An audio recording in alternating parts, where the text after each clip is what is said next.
Hello, everybody, and welcome to my iPhone 11 unboxing and first impressions. So, as you can see here, right next to it, I've gone with my usual Tech 21 case. Boom, boom. Evo check. Love it. New improvements. They added the replacement power buttons, so I went with green and green on the volume rocker and the power button. But we'll put that aside for now. And you're wondering, Chris, you kind of went with Android recently. Why did you decide to upgrade your iPhone 10, which is my iOS device currently, or was, to the iPhone 11? Well, this is pretty much paid off. I have a couple months left. So it's like $60 left, I think. And then it'll be completely paid off. So I could sell it, get some money for it before the value drops on it much further, and then just go with the latest and greatest on the more affordable side this time, because I am going to stick with the Pixel line as my primary after my week or so with either the iPhone 11 or going back to the 10 for a little bit. The decision is still in the air, so let's open it up. We have the iPhone 11 64 gigabyte black. And I went with that because when I went with the 10 and I was like, hey, I don't really need to spend that much money, and this was already $1,000. 64 gigabytes is going to work. 256 is way too much. And it was like $100, $200 more, which is ridiculous. So this time around, after using this, I realized with Google Photos and all that, I don't really need that much space on the device because I do have my iPad Pro that I do everything on. So the iPhone is not as much for gaming and slight video usage, YouTube, and a little Netflix compared to full time on the iPad. So onboard storage is not a huge requirement. I can easily work with it. You can see the difference right off the bat, and I'm going to do a little bit of a comparison. They got rid of the iPhone image or text on the bottom, and they brought the Apple logo down to the center of the device. Cool thing, they cut out the camera bump area in the bottom of the box. And if you go with a different color of the iPhone 11, you'll notice the font is different colors and the Apple logo is a different color. I went with black just because that's what I kind of always do, and the other colors are way too popular and I didn't want to wait. And it's not my main device. So, anywho, if you do go and watch videos on YouTube about the iPhone 11 Pro and Pro Max, this is frosted and this is just clear glass. If you get the Pro Max and the Pro, it's reversed. So it's clear here and frosted on the back. So I still like the way this looks. It looks weird now seeing the Apple logo in the center and no iPhone font, but it's something to get used to and know that it'll be there for the future probably. Uh, Build quality is different. I didn't go with the iPhone XR, so this is really the successor to that. No iPhone 11R or R2. They just went with the basic iPhone 11 is the more affordable one, and then the Pro line is where you move up. So I'm going to set that out of frame so we can focus more on this.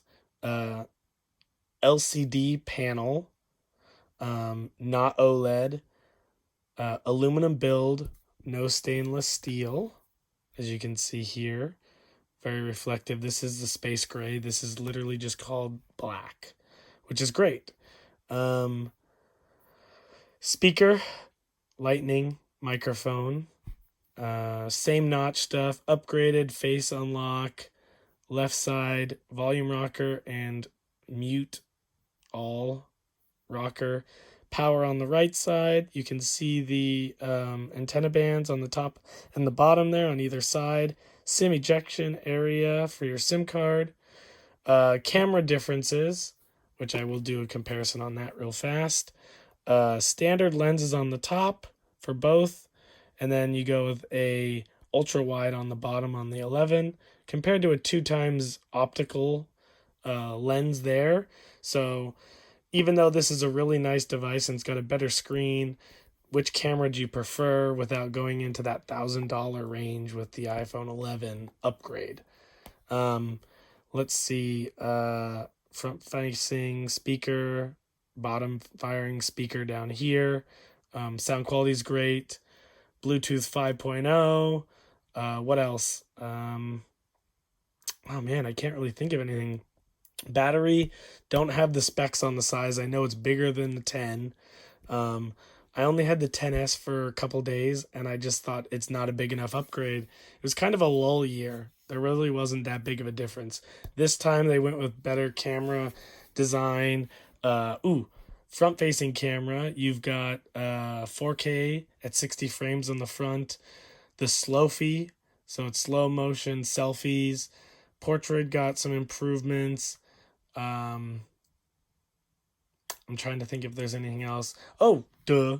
Night mode. So on the back camera, and I don't remember if it's on the front camera, you can take night mode shots. So they really showed that off at the Made by Pixel thing with the iPhone 10, I think. Yeah, iPhone 10s, comparable to the Pixel 3 in a pitch black room or a very low lit room. You get to see everything, and then you take the photo with the iPhone 10s and it just looks black. You can't see it. So they were able to up their camera quality with night mode completely and use that new technology style of their own.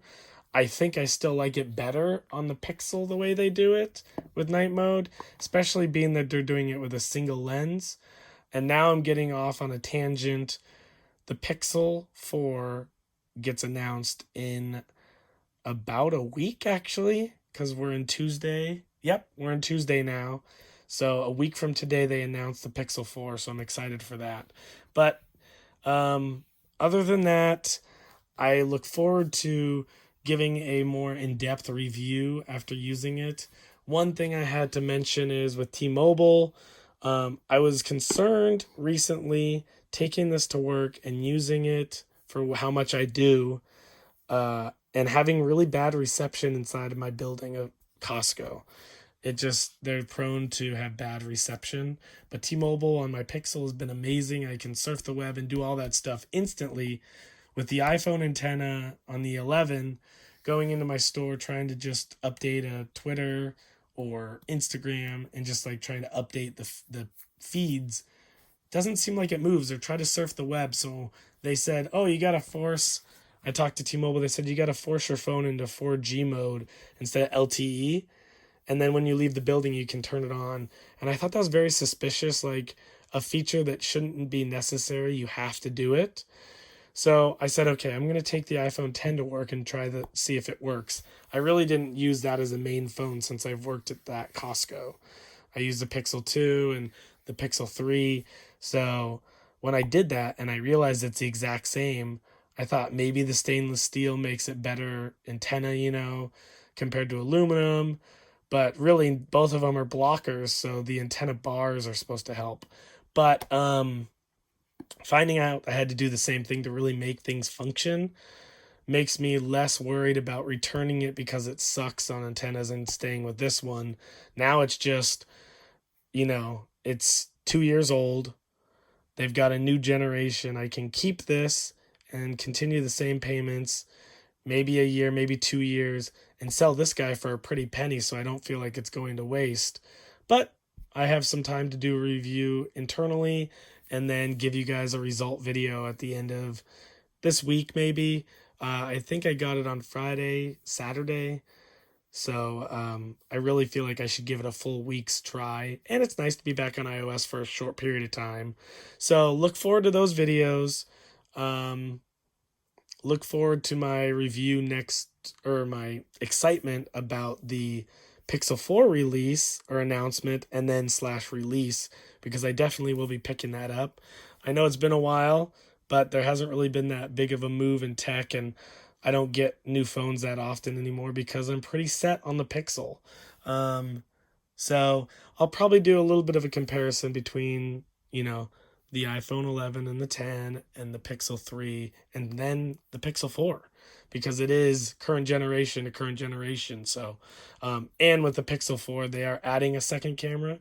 So hopefully that brings out a really good competitor at this level. And we all wonder, is the Pixel 4 going to be more priced as the iPhone 11, or is it going to be more priced in the Pro line, but have similar features and stuff of the 10 or of the 11? Sorry. So, moving everything to the side, bringing back my awesome Tech 21 case here. I didn't actually get further than this, so let's just finish up with the stickers, the SIM ejection tool, and information. With the 11 specifically, they only put the 5-watt charger. In the Pro line and the Pro Max, they put the 18-watt. You got the ear pods with lightning connector, and then you've got the USB-C or USB-A to lightning. So the Pro line still is lightning also. Look for reviews online and unboxings of that. And catch up with me in a couple days on YouTube and see my current up-to-date review on this device. Other than that, thanks everybody, and have a great evening. See you soon.